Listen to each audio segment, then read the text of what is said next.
అందరికీ శనార్థులుల్లా ఎట్లున్నారు? అందరూ మంచిగా ఉన్నారా?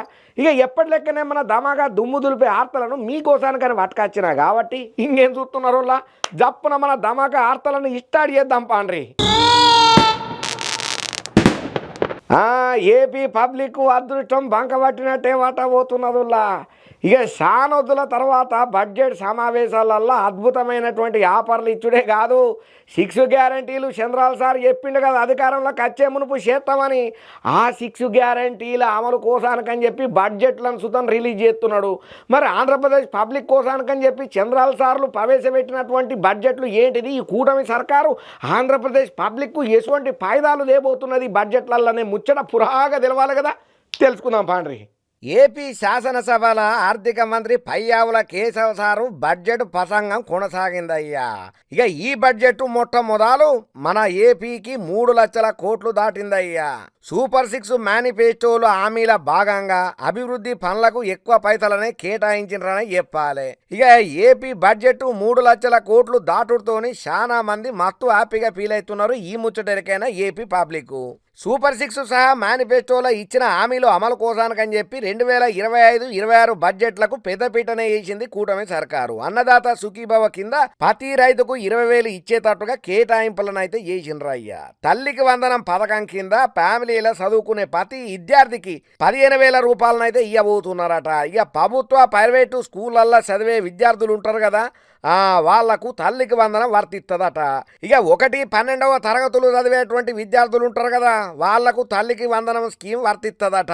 ఇంకా అంతనే కాకుండా విద్యార్థుల తల్లుల ఖాతాలల్లో తల్లికి వందనం పేరు మీద పైసలను ప్రభుత్వమే జమ చేయబోతున్నది. ఇక బళ్ళు తెరిసే టయానికి తల్లికి వందనం పథకం అమలు చేసేటట్టుగా ప్రణాళికలను బగ్గనే తయారు చేస్తున్నదయ్యా కూటమి సర్కారు.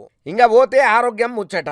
ఇక ఎటువంటి జాప్యం లేకుండా కార్పొరేట్లో ఉన్నటువంటి ట్రీట్మెంట్ అందేటట్టుగా హెల్త్ ఇన్సూరెన్స్ పథకం అమలు మీద కూడా బడ్జెట్లో ప్రస్తావన చేసిండ్రయ్యా మంత్రి పయ్యావుల సారు. ఇక ఈ ఏడాదిలోనే 25 లక్షలతోని ప్రతి ఫ్యామిలీకి ఆరోగ్య బీమా పథకం అమలుకు దేబోతున్నారట. ఎన్టీఆర్ వైద్య సేవను కొనసాగిస్తూనే ఆరోగ్య బీమా పథకం అమలు చేయబోతున్నట్లుగా బడ్జెట్లో మంత్రి ఎల్లడన చేసిండయ్యా. ఇక ఎస్సీ ఎస్టీ ఫ్యామిలీలకైతే నెలకు 200 యూనిట్ల వరకు పిరీల కరెంటును ఇవ్వబోతున్నారట.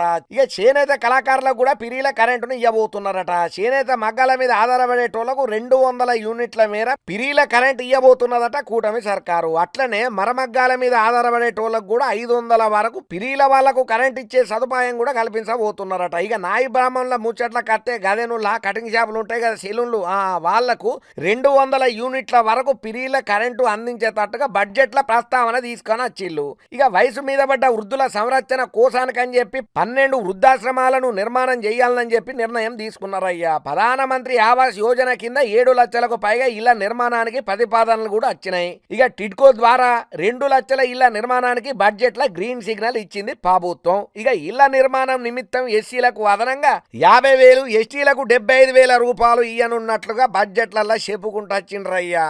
ఇక పోతే మత్స్యకారుల కోసానికని చెప్పి చేపల వేట నిషేధ కాలంలో కూడా మత్స్యకారులకు అందించే సాయం ఏదైతే ఉన్నదో అది 10,000 నుంచి 20,000కు పెంచుకుంటా ప్రభుత్వం నిర్ణయం అయితే తీసుకున్నది.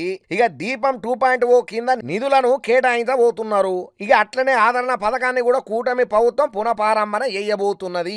ఏదేమైనా ఈసారి బడ్జెట్లల్లో ఏపీ ప్రభుత్వానికి ఇంత గొప్ప మేలు ఎత్తున్న చంద్రాల సార్కి అయితేనేమి, పవనాల సార్కి అయితేనేమి, ఈ అన్ని చేసుకొనికే సవలతును అందించినటువంటి ప్రధానమంత్రి మోదీ సార్ అయితేనేమి, మీ అందరికి కూడా శనార్థులు చెప్తున్నామయ్యా. మీరు ఇచ్చిన మాట ప్రకారం ఆ 6 గ్యారంటీలల్లా అన్ని గ్యారంటీలు తొందరలో నెరవేరితే మా బతుకులు బాగుపడితే గదే 10,000 అనుకుంటా సంబరాలు చేసుకోబట్టిండ్రు ఈ ముచ్చటేరికైనా ప్రతి ఒక్కరు.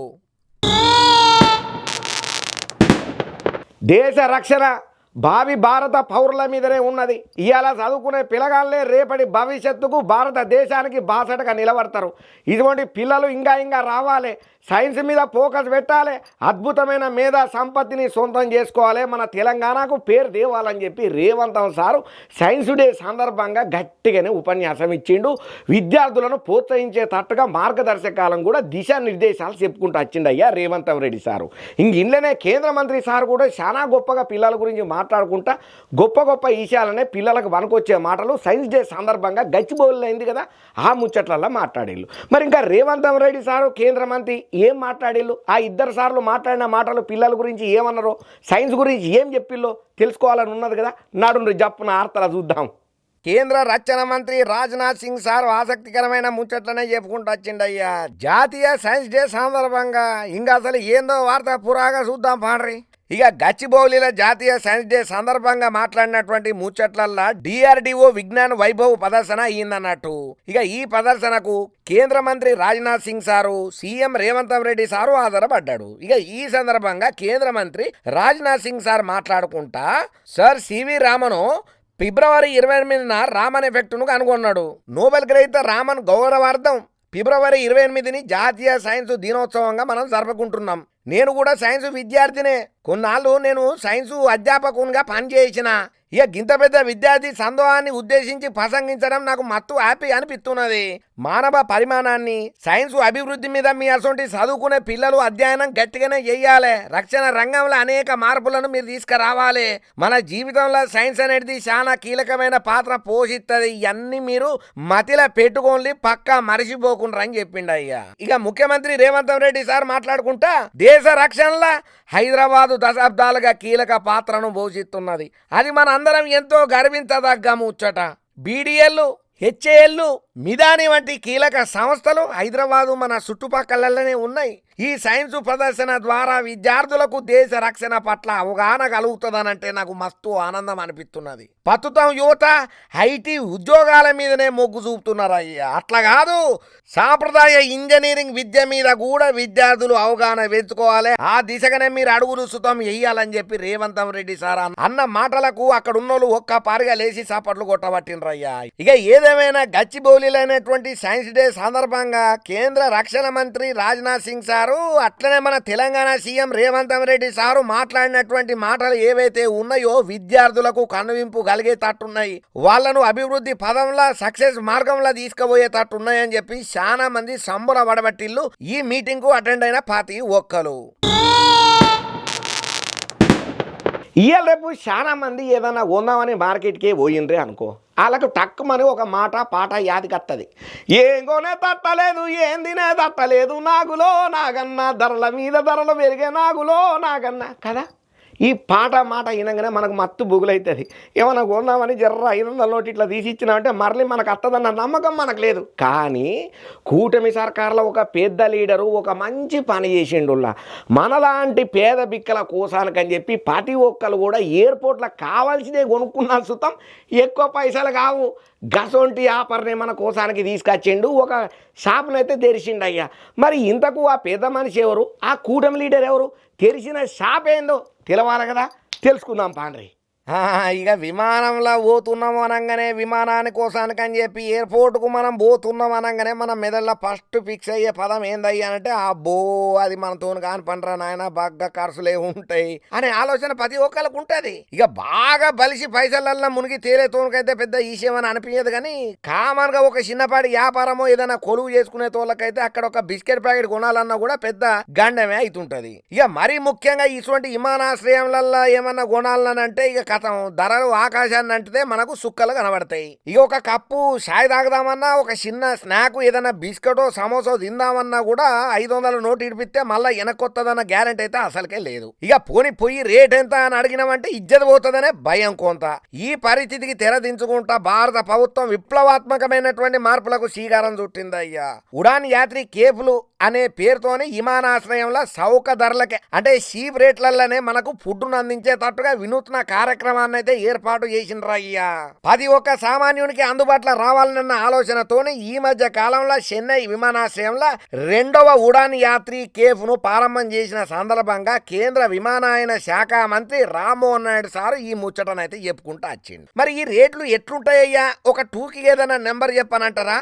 అయితే మామూలుగా మనం వాటర్ బాటిల్ కొనాలనుకో బయట ఎంత ఉంటుంది, 10-20 ఉంటుంది. గీడ కూడా గాంతే ఉంటుంది. ఇక షాయో కాపో బయట ఎంత ఉంటుంది, 20 రూపాయలు ఉంటుంది. గీడ కూడా గాంతే ఉంటుంది. పోనీ ఏమన్నా సమోసాలు గిమోసాలు లేకపోతే బిస్కెట్లు ఏమన్నా ఎగ్ పప్పులు కర్రీపప్పులు ఏదో ఒకటి తిందాం అనుకుంటాం కదా, గయ్యి కూడా మనకు కావాల్సినంత తక్కువ ధరలనే ఒక మధ్య తరగతోళ్ళు కోరుకునే విధంగానే ఉంటాయి రేట్లు. ఇక ఈ ఎయిర్పోర్ట్కి వచ్చే ఏ ప్రయాణికుడు కూడా ఆకలితోని సావద్దు, ఆకలి కేకలు పెట్టొద్దనే ఉద్దేశంతోనే ఈ కేపులను ఏర్పాటు చేస్తున్నట్లుగా ఆయన చెప్పుకుంటారు. చెప్పుకుంటా వచ్చిండు. ఇప్పటికే కలకత్తా విమానాశ్రయంలో స్టార్ట్ అయినటువంటి ఉడాన్ యాత్రి కేబు సక్సెస్ఫుల్ గా నడుస్తున్నదట. ఇక ప్రయాణికుల నాణ్యత, రుచి, ధరల పట్ల మస్తు సంతృప్తిగా ఉన్నారని చెప్పి మంత్రి రామ్మోహన్ నాయుడు సార్ చెప్పుకుంటా వచ్చిండు. ఇక ప్రయాణికుల నుంచి లభిస్తున్నటువంటి ఈ విశేష స్పందన ఏదున్నదో దీన్ని చూసి మస్తు మంది మస్తు హ్యాపీగా అవుతున్నారయ్యా. ఇక ఈ కార్యక్రమాన్ని దేశవ్యాప్తంగా విస్తరణ చేయాలని చెప్పి మంత్రి సార్ ప్రకటన చేసిండు. అన్ని వర్గాల పబ్లిక్ విమాన ప్రయాణాల మీద మొగ్గు చూపుతున్న తరుణంలో ఇటువంటి అవసరాలను దృష్టిలో పెట్టుకొని ఈ నిర్ణయం తీసుకున్నట్లుగా మంత్రి సార్ చెప్పుకుంటా వచ్చిండు. ఏదేమైనా తక్కువ ధరలకే ఒక సగటు మధ్య తరగతోళ్ళు కొనుక్కునేటట్టు ఆహార పదార్థాలు దొరుకుతున్నాయంటే ఇంతకన్నా ఆనందం ఇంకేం కావాలి. రామ్మోహన్ నాయుడు సారు ఆలోచనకు శబ్బాసు. ఆయనకి ఎన్ని శనార్థులు పెట్టినా తక్కువనే అని చెప్పి అంటున్నారు ఈ ముచ్చటరికైనా ప్రతి ఒక్క కామన్ పబ్లిక్. మన పెద్దోళ్ళు ఎప్పటి సందో చాలా మాటలు చెప్తూనే ఉంటారు. ఎవరితోనన్నా మాట్లాడేటప్పుడు ఒకటికి 2-3 సార్లు ఆలోచన చేసుకొని నేను మాట్లాడేది మంచా చెడా తప్ప ఒప్ప, ఇప్పుడు నేను మాట్లాడొచ్చా మాట్లాడొద్దా, ఈ మాట వల్ల అవతలలో ఏమన్నా ఇబ్బంది పడతారా అనేది ఆలోచన చేయరా బాబు. అట్లయితేనే మాట్లాడు తప్ప నరం లేని నాలుకకు పని చెప్తే మీ బతుకు బస్ స్టాండ్ అవుతుందిరా అని చాలా మంది చెప్తారు. కొంతమంది వింటారు, కొంతమంది వినరు. అట్లా విననోళ్ళ మొట్టమొదటి ప్లేస్లో ఉన్నది ఎవలయ్యా లీడర్ అని అంటే, లీడర్ కాదు కానీ ఆయన ఒక cinema director, cum producer, cum actor, cum politician, ఇట్లా చెప్పుకుంటూ పోతే సార్ లిస్టు శాంతాడంత అవుతుంది. ఇక మొత్తం ఇక్కడనే చెప్తే వార్త ఏం చూద్దాం పాండ్రి. ఇక సినిమా యాక్టరు కమ్ము డైరెక్టరు కమ్ము ప్రొడ్యూసరు కమ్ము ఇంకా పొలిటీషియను కమ్ము ఇట్లా చెప్పుకుంటా పోతే పోసాని కృష్ణమురళి సారు శాంతాడంత అవుతుంది ముచ్చట. ఇక అయితే ఈ పెద్ద మనిషి railway Koduru junior civil judge court ముంగట మెజిస్ట్రేట్ 14 రోజులు రిమాండ్ను విధించిందయ్యా. ఇక ఆయనను కడప సెంట్రల్ జైలుకు పంపించే పనిలో ఉన్నారు అధికారులు. అయితే గురువారం అర్ధరాత్రి 2:30 టైంలల్లా ఈ కేసు మీద ఇరుపక్షాల కోర్టుకు వాళ్ళ వాదనలైతే ఎవరికి దోసినట్టు వాళ్ళు వినిపించుకున్నారయ్యా. అయితే నిన్న రాత్రి 9:30 రైల్వే కోడూరుల జూనియర్ సివిల్ జడ్జి కోర్టుల పోసానిని ఓబులవారిపల్లి పోలీసులు ఆధారపరిచిండ్రయ్యా. 5 గంటల పాటు ఇరు పక్షాల వాదనలు బాగానే నడిచినాయి. పోలీసుల తరపు లాయర్లు కూడా రిమాండ్ రిపోర్టును సమర్పణ చేసిళ్ళు. పోసానికి 15 రోజులు జ్యుడిషియల్ కస్టడీకి ఇయ్యాలనుకుంటా రిమాండ్ రిపోర్ట్ల పొందుపరిచినటువంటి మెజిస్ట్రేట్ కు సమర్పణ చేసిండ్రయ్యా. ఇక పోసాని తరపున కోర్టుకు దాదాపు 20 మందికి పైగా లాయర్లు కోర్టులో హాజరుపడ్డారు. చంద్రబాబు, పవన్ కళ్యాణ్, నారా లోకేష్ సార్ల మీద అనుచితమైనటువంటి వ్యాఖ్యలకు గాను, కులాల పేరుతోని దూషణ చేసినందుకు గాను, పబ్లిక్లల్లో వర్గ విభేదాలను సృష్టించినందుకు గాను పోసాని మీద జనసేన నేత జోగినేని మణి ఫిర్యాదు చేసిన సంగతి మన అందరికి ఎరికేందే. ఆ కేసు ఇప్పుడు పోను జట్లమైతున్నదన్న ముచ్చట ఇప్పుడు రీసెంట్ అప్డేటు. ఇక ఈ కేసు ముచ్చట్ల పోసాని కృష్ణమురళిని ఏపీ పోలీసులు అరెస్టు చేసి శివరాత్రి నాడు తీసుకొని పోయిండ్రు. ఇక ఓవరాల్ గా ఈయన కేసు నడుతూనే ఉన్నది కానీ ఇంకా కేసులు పెట్టేతోలు పోసాని మీద పెద్ద ఎత్తులనే ఉన్నారట. దగ్గర 50 కేసులు దాటి 60ల వడబోతున్నాయట ఈయన మీద పడ్డటువంటి కేసులు. బాపట్ల, అనంతపురం, పల్నాడు జిల్లా, నరసరావుపేట, చిత్తూరు జిల్లా, యాదమరి, తిరుపతి జిల్లా, పుత్తూరు పోలీసులకైతే బగ్గనే ఫిర్యాదులున్నాయి. ఈ మనకు తెలిసిన పేర్లు, తెలియని పేర్లు ఇంకా బొచ్చడున్నాయి అయ్యా లిస్టు. ఇక దీంతో పోసాని ఇప్పట్లో బయటకు వచ్చుడు మాత్రం చాలా కట్టమని అంటున్నారు చాలా మంది. కాకపోతే వాళ్ళ భార్య ఏమంటుందంటే, కుసుమలత మేడము, మా ఆయనకు హార్ట్ అటాక్ ఉన్నది, ఆయన ఎక్కువ మానసిక క్షోభను తట్టుకోలేడు, జర సున్నితంగా తీసుకోవాలి, టైంకు దవాయిలు వేయించుకోవాలని అంటున్నది. అయితే ఈమె మాటలు విన్న చాలా మంది ఏమంటున్నారంటే, అమ్మా మీ ఆయన రోడ్డు మీదకి వచ్చి ఆడ కూతుళ్లను అమ్మనా బూతులు తిట్టి ప్రజాదరణ పొందిన లీడర్లను మైకుల ముందట వచ్చి అమ్మనా బూతులు తిట్టినప్పుడు ఏడబేనో తల్లి, అప్పుడు చూసుకోవాలి అన్ని ముచ్చట్లు. ఇప్పుడు మాట్లాడేంది సరేతి, నువ్వు ఆనాడే మైకు పెట్టి అందరినీ అమ్మనా బూతులు తిడుతుంటే నువ్వు శుద్ధులు చెప్పుంటే మీ ఓనికి బుద్ధులు వచ్చేటి కావని చెప్పి కొంచెం ఎటకారంగా కామెంట్లు పెట్టబట్టిండ్రు ఈ ముచ్చటెరికైనా ప్రతి ఒక్కరు. అయినా ఎందుకులా నరం లేని నాలుకకు పని ఎందుకు చెప్పాలి, గిట్ట తిప్పలు ఎందుకు వాడాలి అని కారెడ్డాలాడేటోళ్ళు కూడా లేకపోలేదు. మరి ఇప్పుడు పోసాని సారు, మొన్న వల్లభనేని వంశీ, బోరుగడ్డ అనిల్తోని ప్రారంభమైనటువంటి బోని, మరి ఇంకా ఎంతమంది అరెస్టులకు దారిస్తుందో, తర్వాత ఎవరు టార్గెట్ కాబోతున్నారో మనకు మాత్రమేం తెలుసు. ఏదేమైనా ఒక్కటి, అధికారం ఉన్నది కదా అని చెప్పి నరం లేని నాలుకకు పని చెప్తే ఏమైతుందో ఈ వైసీపీ లీడర్ల భాగవతం చూస్తే చాలని చెప్పని అంటున్నారు చాలా మంది. ఇప్పుడు మనం చెప్పుకోబోయే ముచ్చట కాషాయం రంగు ముచ్చట అయ్యా.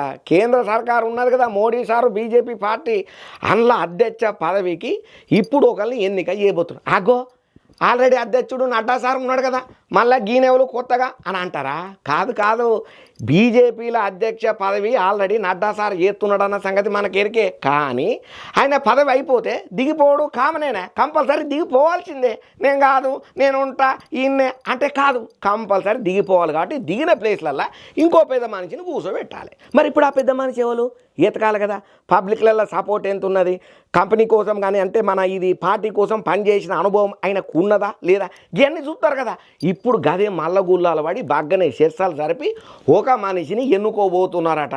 మరి ఇంతకు ఎవలా కొత్తగా బీజేపీకి ఎన్నిక కాబోతున్న అధ్యక్షుడు తెలుసుకోవాలని ఉన్నది కదా. మీకెంత ఉన్నదో నాకు కూడా గంతేనే ఉన్నది, ఇంకెక్కువ చెప్పను. వార్త వచ్చింది చూడండి. బీజేపీల కీలక పరిణామాలు చోటు చేసుకోబోతున్నాయి. ఎందుకనంటే ఇప్పుడు చెప్పే ముచ్చట జరంతా అలాగ ముచ్చట. బీజేపీ జాతీయ అధ్యక్షుడు ఉన్నాడు కదా జేసీ నడ్డా సారు, అయిన ప్లేస్లో ఇంకొకరిని అధ్యక్షునిగా 15 రోజుల నియామకం చేసే అవకాశం లేకపోలేదని అంటున్నారు లోపల పార్టీ వర్గాలలో నడుస్తున్న చర్చ ఇది. దీని మీదనే ఆ బీజేపీ పార్టీలో అందరూ మల్ల గుల్లాలు పడుకుంటా ఒకరికొకరు చెవులు కొరుక్కుంటున్నారట. మరి ఇప్పుడు జేపీ నడ్డా తర్వాత ఎవరు అధికారం అధ్యక్షునిగా ఎక్కబోతున్నారనేది, ఈ అధ్యక్ష రేసులో ఎవరు పేర్లున్నాయి అనేది కూడా బీజేపీ అధికార పక్షం మాత్రం జరంత సస్పెన్స్ గానే ఉంచుతున్నదయ్యా. ఇక బీజేపీ జాతీయ అధ్యక్షుడు జేపీ నడ్డా తారంలో కొత్త షీవును వెతికే పనిలో ఉన్నది కాషాయం పార్టీ. ఇక మార్చి 15వ తారీఖు నాటికి కొత్త జాతీయ అధ్యక్షుడిని నియామకం చేయాలనే బగ్గనే ప్రణాళికతో ఉన్నదట. అయితే బీజేపీ రాజ్యాంగం ప్రకారం జాతీయ అధ్యక్షుడిని ఎన్నుకునే ప్రక్రియను ప్రారంభించే మొదలు కనీసం సగం రాష్ట్ర యూనిట్లలో సంస్థాగత ఎన్నికలను పూర్తి చేసి ఉండాలి. ఇప్పటికీ 12 రాష్ట్రాలలో పార్టీ సంస్థాగత ఎన్నికలు పూర్తి అయ్యింది. ఇక మరో 6 రాష్ట్రాలలో యూనిట్ షిఫ్ట్ ఎన్నికలకు ప్రణాళికలు సిద్ధం చేస్తున్నది. ఇక ఇదే టైంలో వచ్చే ఏడాది పలు రాష్ట్రాలలో అసెంబ్లీ ఎన్నికలు జరగబోతున్న ముచ్చట్లల్లా ఆయా రాష్ట్రాలల్లో బలోపేతం చేసే దిశగా బీజేపీ అడుగులు ఎత్తున్నదయ్యా. వచ్చే ఏడాది తమిళనాడు, బెంగాలు, ఉత్తరప్రదేశ్, అస్సాము, గుజరాత్ ల అసెంబ్లీ ఎలక్షన్లు అయితే జరగబోతున్నాయి. ఇక ఇంకోవైపు బీజేపీ అధ్యక్షుని రేసులా చాలా మంది పేర్లే గట్టిగానే వినబడుతున్నాయ్యా. మహారాష్ట్ర బీజేపీ అగ్రనేత ఎవరైతే ఉన్నాడో Vinod Tawde, BJP party general secretary Sunil Bansal, Rajasthan మాజీ సీఎం వసుంధరా రాజే, మధ్యప్రదేశ్ మాజీ ముఖ్యమంత్రి కేంద్ర మంత్రి శివరాజ్ సింగ్ చౌహాన్ పేర్లున్నట్టుగా సమాచారం అయ్యా. ఇక ఇదిట్టుంటే 2019లో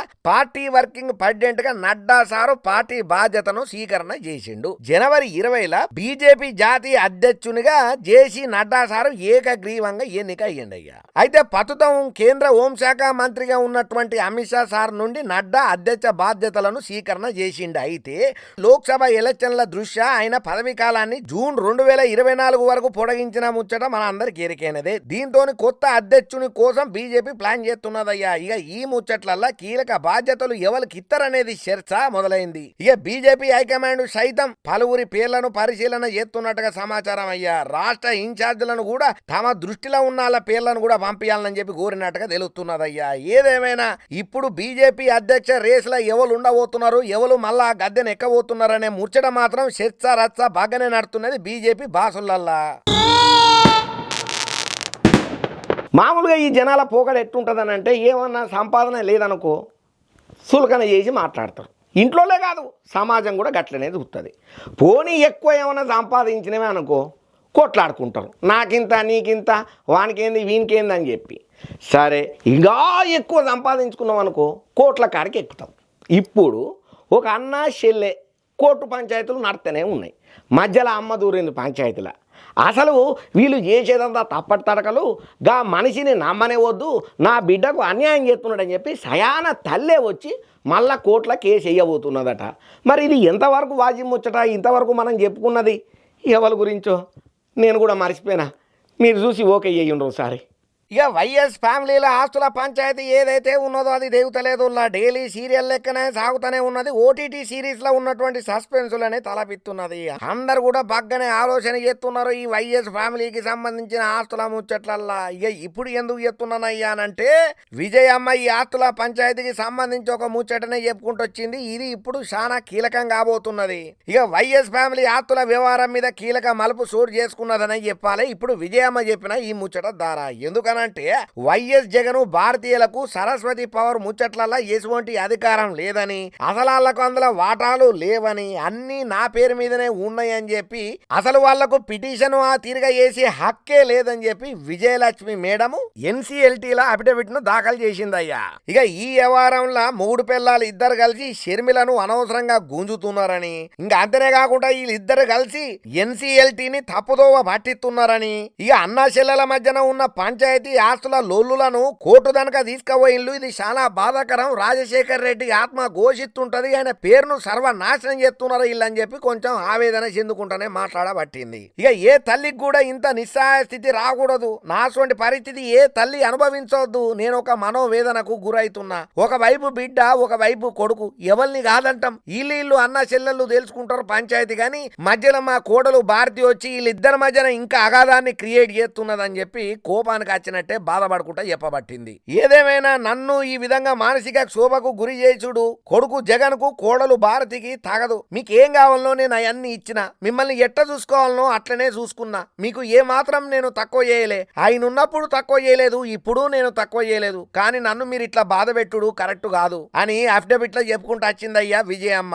ఇక గిఫ్ట్ డీడ్ ప్రకారము తనకిచ్చిన వాటాలన్నీ చట్ట ప్రకారమే ఇచ్చిండ్రని, షర్మిల భవిష్యత్తు ప్రయోజనాల కోసం ఇచ్చిండ్రని చెప్పి అనుడు అబద్ధం అని చెప్పి క్లియర్ కట్ గా చెప్పుకుంటూ వచ్చింది విజయమ్మ. జగన్ భారతీయ అబద్ధాలు చెప్తున్నారు. ప్రస్తుతం జగన్ భారతీయులకు వాటాలేవి లేవని, మొత్తం 99.75% వాటాలు నాయేనని చెప్పి విజయమ్మ క్లియర్ కట్ గా చెప్పింది. నేను షర్మిలకు ప్రేమతోని సరస్వతి పవర్ ను రాసిచ్చిన, ఇప్పుడు నాకు ఎటువంటి ప్రేమ లేదని, అందుకే నా కంపెనీ నాకు ఇప్పియాలని చెప్పి జగన్ ఎన్సీఎల్టీల పిటిషన్ వేసిండు. కుటుంబంలో జరిగిన ఓ ఎంఓయు ఆధారంగానే తన చెల్లి పేరుతోని వాటాలను బదిలీ చేసిండు. అయితే అనధికారికంగా తన చెల్లి వాటాలను బదిలీ చేసిండని చెప్పి జగన్ మళ్ళా ఆరోపణ చేసిండు. కానీ జగన్ భారతి అన్ని అబద్ధాలే చెప్తున్నారు. ఆనాడు చెల్లె మీద ప్రేమ కొద్ది రాసిచ్చింది ఈయననే, ఈనాడు చెల్లె మీద కోపంతో వద్దని చెప్తున్నాడు ఈయననే. అంటే ఇయ్యడం అయిన వంతు, తీసుకోవడం అయిన వంత. అయినా ఈయనెవరు ఇచ్చేది, తీసుకునేది ఎవరు? అది మా ఆయన ఆస్తి, ఆయన సొంత ఆస్తి, ఆయన తర్వాత హక్కు నాకే ఉంటది, అవన్నీ నా మీదనే పెట్టిండు ఆయనే అని విజయమ్మ మేడం జగనన్న మీద, వదిన భారతమ్మ మీద గట్టిగానే గరానికి రాబట్టింది. కోర్టులో వీళ్ళు అన్ని తప్పుడు అబద్ధాలు చెప్తున్నారు, వాళ్ళ మాటలు నమ్మొద్దు అని కొత్తగా వేసినటువంటి ఈ పిటిషన్ ఇప్పుడు చర్చకు రాచకు దారితీస్తున్నది. అయినా ఏందో ఏమోనుల్లా, ఒక్కొక్కరు పూట గడవక చాలా తిప్పలు పడుతుంటే మిమ్మల్ని నమ్మి అధికారం ఎక్కించి మీరు వేల కోట్లకు పడగలెత్తి ఆస్తుల కోసం కొట్లాడుకుని రోడ్ల మీదకి ఎక్కుడు గిదెక్కడి విడ్డూరం అని చెప్పి పక్కున నవ్వబట్టిండ్రు ఈ వైఎస్ఆర్ ఫ్యామిలీ పంచాయతీలలో ఆస్తుల కొట్లాడాలని చూసిన ప్రతి ఒక్కరు. అబ్బా చూసిండ్రు కదా మన ధమాకా ఆర్తలు ఎట్లున్నాయి, దుమ్ము దులిపినంలే. సరే ఇంగిన్ని మంచి మంచి ఆర్తలతో మళ్ళీ నేను మీ తానకు అత్తనే ఉంటా, మీరు నన్ను చూస్తూనే ఉంటారు. సరే మరి చెప్పుడు మర్చిపోయినా, మన మెగా9 ఛానల్ను సబ్స్క్రైబ్ చేసుకున్నాడు మాత్రం మర్చిపోకుండా. ఈ వీడియో నచ్చితే లైక్ చేయండి, షేర్ చేయండి, కుదిరితే కామెంట్ కూడా పెట్టుండి. మళ్ళీ వచ్చేసారి మళ్ళొక మంచి ఆర్తలతో ధమాకాల దుమ్ము దులుపుదాం.